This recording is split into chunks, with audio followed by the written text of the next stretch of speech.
But tell me, who are they, these wanderers? Asked Raina Maria Rilke.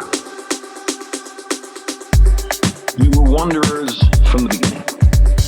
We knew every stand of tree for 100 miles. When the fruits or nuts were ripe, we were there. We followed the birds in their annual migrations. We rejoiced in fresh meat.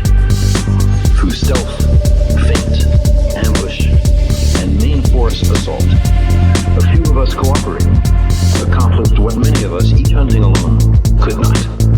We depended on one another. Making it on our own was as ludicrous to imagine as was settling down. Working together, we protected our children from the lions and the hyenas. We taught them the skills they would need and the tools. Then, as now,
selection as an essential element in our survival.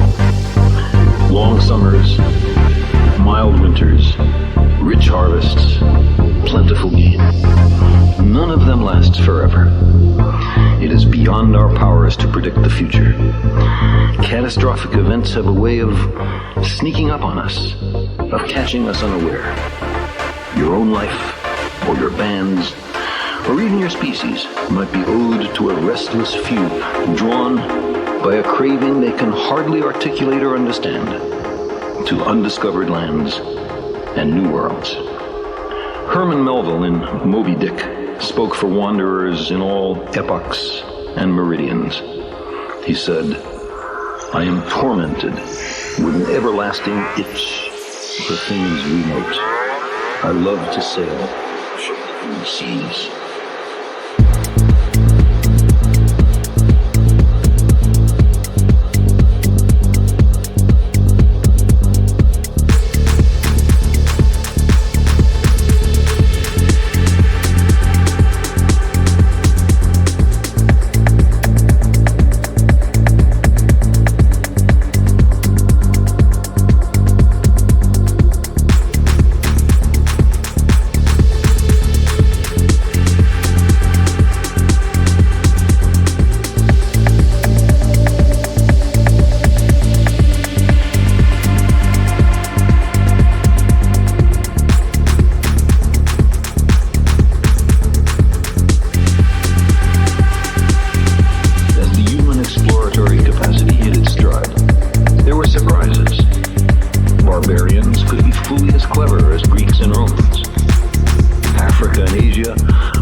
outrigger canoes explored the western Pacific. People from Borneo settled Madagascar.